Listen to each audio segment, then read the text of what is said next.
morning.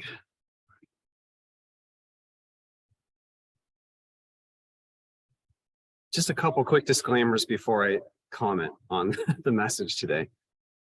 The first is this message may be offensive to the ego. So I apologize if it stimulates something because of all the pain that we've experienced in our lives. This comment that I wish to make may seem disrespectful, and I do not mean to be disrespectful to the pain and the suffering that so many of us experience in the world today. And secondly, these topics are beyond language.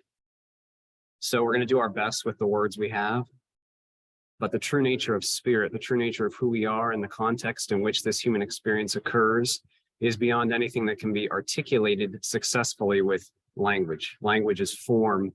It's symbols that belongs to earth, and we transcend this context in our true state. So it's very difficult to speak to this.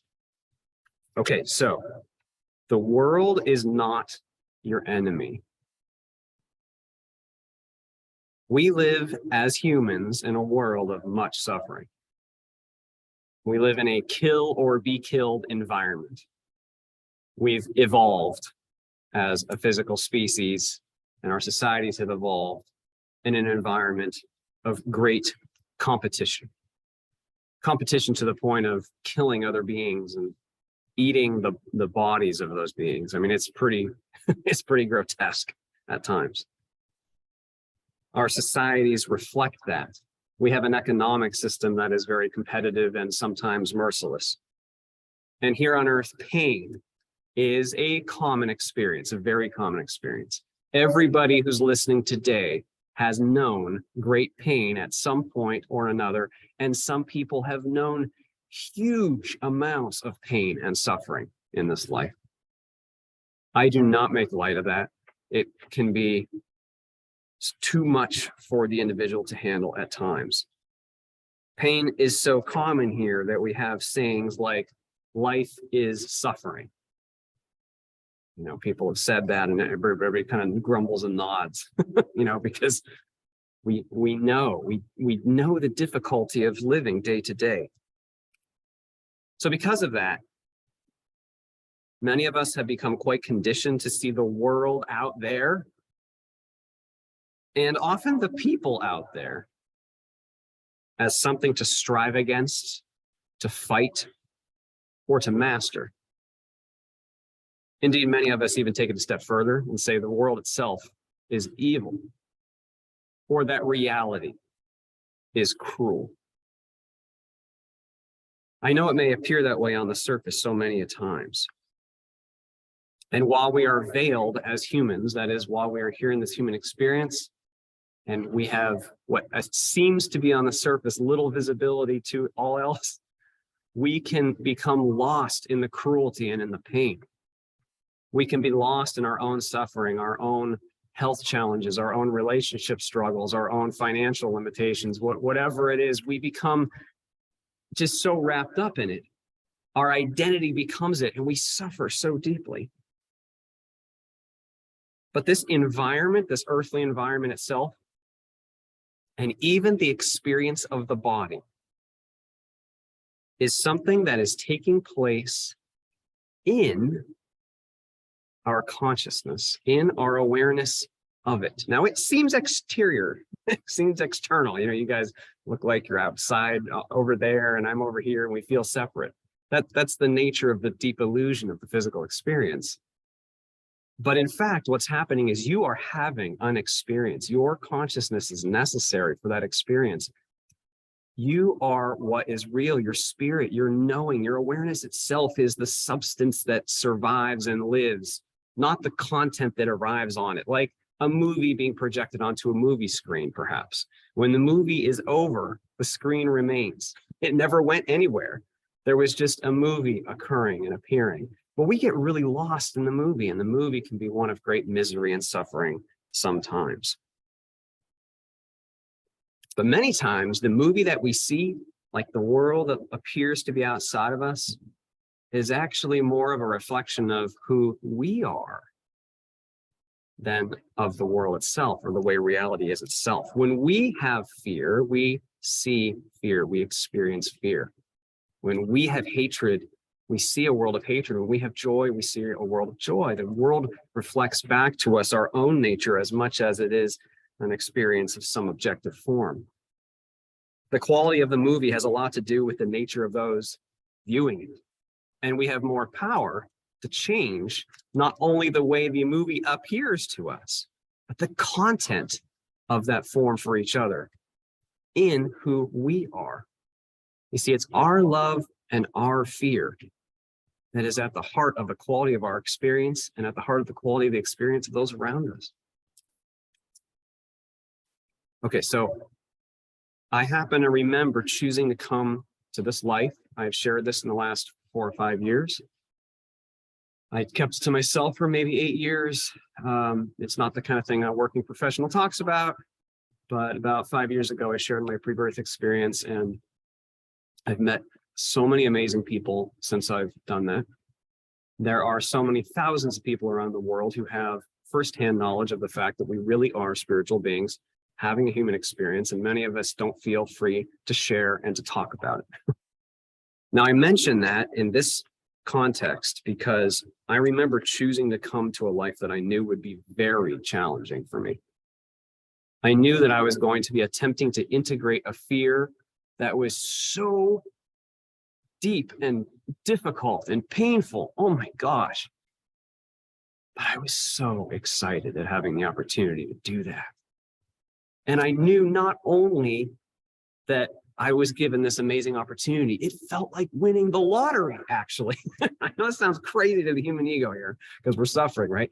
But being given the chance to meet this context and to see how we can do, to integrate this experience and to see if we can shine love into it, meet it with love, to process what's going on here and to not respond in fear or reject, but to really process it, really integrate it, really overcome the challenges of this earth, and to love one another and to love life and to find joy and creativity and beauty in the midst of all this rigor. Oh my gosh, the opportunity. And what is it the opportunity of? The opportunity of the expansion of the love and joy of who we really are, because that is our true nature, love and joy and freedom. That is who we really are. And we forget it in the depths of this story, but from there we see the opportunity of the depths. The contrast is like a tool being offered. We could very crudely say like maybe a weight bench or something. I know it's a pretty terrible metaphor, but like, why would you voluntarily lay down and lift weights or put yourself under that stress? Why would you do that? Well, because you can become stronger when you do that.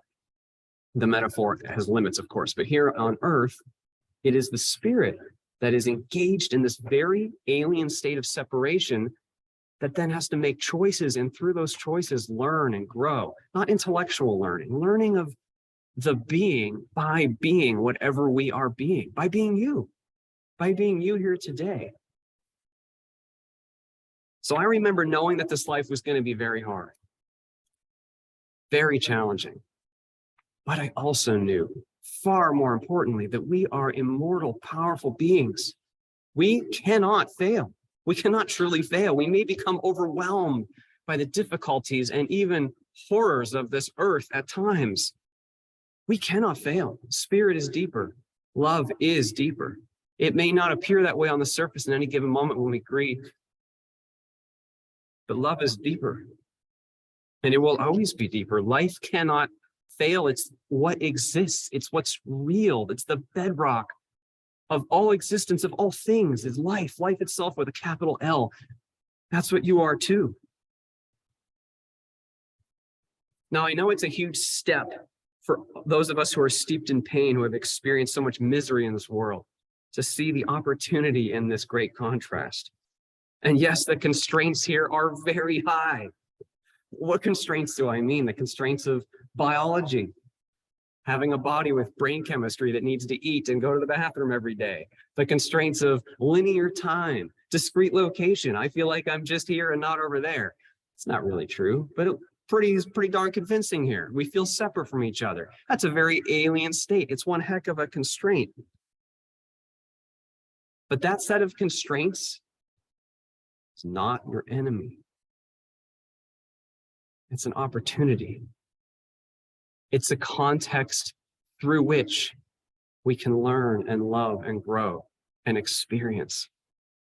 It is a creative expression that is not greater than the depths of being, the depths of love and light and source and spirit itself. It's not greater than that. It arises within it and from it. And so because of that, you have no enemies. The world is not your enemy. The person next to you is not your enemy. They're a part of you. They're just lost in their story too. The only enemy, and I put it in quotes, is not even an enemy, is fear. Our own fear. That is our own rejection of this experience. Our own closing off, our own, oh, I got to protect myself at the expense of others. Our own, oh, I feel more comfortable if I believe this thing at the expense of this other group. I'll do that. That ego. You know, that is the only real enemy, is that we have not yet fully evolved to meet and handle this experience with fullness of love. And you could say there is a second issue, and that is ignorance. That is, we just don't remember who we are while we're here. Well, who are we? We're beings of love. We're a mortal spirit that cannot die. We are beings of endless joy and freedom and creativity and power. We are so creative that we have come even into this place where even immortal spirit can be so deeply challenged. How else can it do so than to be here right now in this place, this physical place, listening and dealing with whatever you're dealing with today? Where else can that happen to this depth? Often when we look out on our wounded world, we feel hopeless. We feel like it's too big. Our own fear is great. The fear of those around us is great, and we're hurting each other all the time. And we think, how can we, as such a small person, what can I do to possibly help and heal this world? It is not a message of hopelessness. When you process your own fear, when you meet your own crap, and when you really strive to meet this moment and this day with love and acceptance and joy, in whatever small way, the way that you interact with your pet, the way that you prepare a meal for someone else, the way that you smile at someone at the store, the way that you go easy on yourself when that same reoccurring thought of, oh, I'm not good enough, or oh, I'm shameful, or I don't have enough, or I'm not enough, just the way you even let go and honor yourself as the being that you are in this journey, whatever. And on the ways that we do that, we are actually helping to heal the world. And it's not just some abstract thing. In consciousness space, we as spiritual beings are a part of one collective pond, you could say, like a pond within the ocean of all that is. You call it like a little pond. And each one of us is like a little light within that pond. When you shine in authenticity, in genuineness of who you really are, when you meet your own crap and overcome it and become more the real you, you are shining light in the pond. And while others may not be able to consciously identify it at the human personality level, because we're super focused on the form here, we're super focused on our thinking and on all the sense data every day, but deeper down, we really are sending signals to each other all the time. It's like maybe a firefly force or something. And when you shine bright, it's the light that everyone else can see. The temperature of the water of the pond goes up a little bit. And when that happens, all of the pond benefits.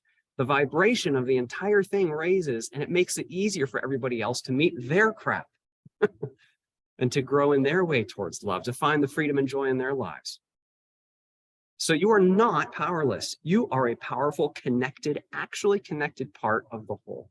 I'll just mention one small story because that sounds abstract. And I mentioned this recently too, but I was participating in a mediumship circle a couple of years ago. I was in an altered state, and one of the women in the group said something about China. And when she did, I saw and heard and felt her thought reach around the world and touch that which was China. Her thought was a thing. It had a momentum, it had a vibration, it had a pitch, and I perceived it. And I was like, oh my gosh, her thought is a thing. Like, I mean, I've known that, but just to perceive it in a realistic, tangible way, it is remarkable. And we're doing that all the time. We're like little transmitters. We're all constantly transmitting what we're intending and what we're thinking and what we're focused on. It's primarily the quality of our intention. Everything else is subsequent to that. But anyway, we're constantly interacting with each other all the time. So when you heal yourself, when you bring love into this moment by choice, you choose love, you choose freedom, you choose lightness and joy and creativity, or you choose to face your fear, even though it's difficult, you are helping the entire world. Okay, so as we overcome our own fear and grow in love, we become tangibly aware, not just as an idea, but tangibly aware. We feel and we know that reality itself, despite the incredible constraints of the earthly experience, is built on and within joy and love, not pain and cruelty. That is the bedrock.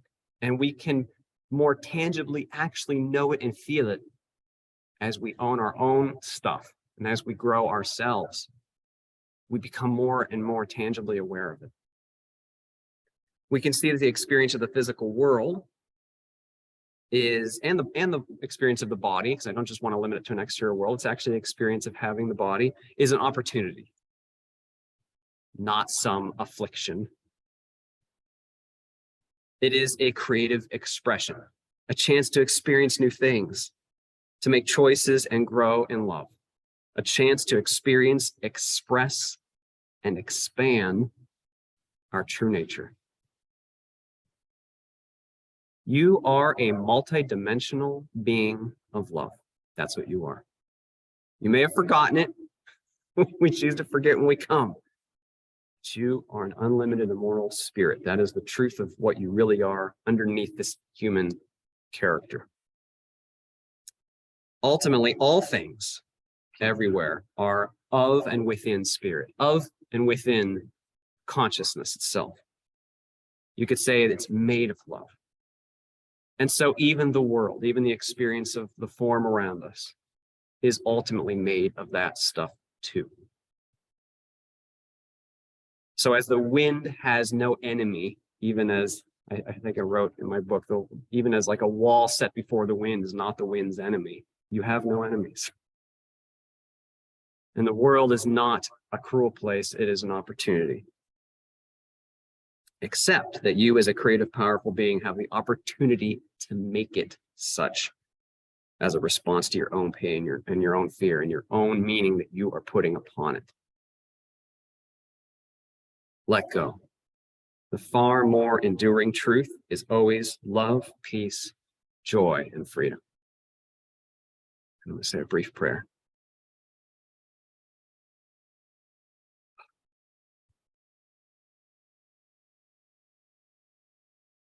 God of all things, we give you thanks that we have the opportunity to experience the physical in this way, to be on earth and to be able to meet these moments each day.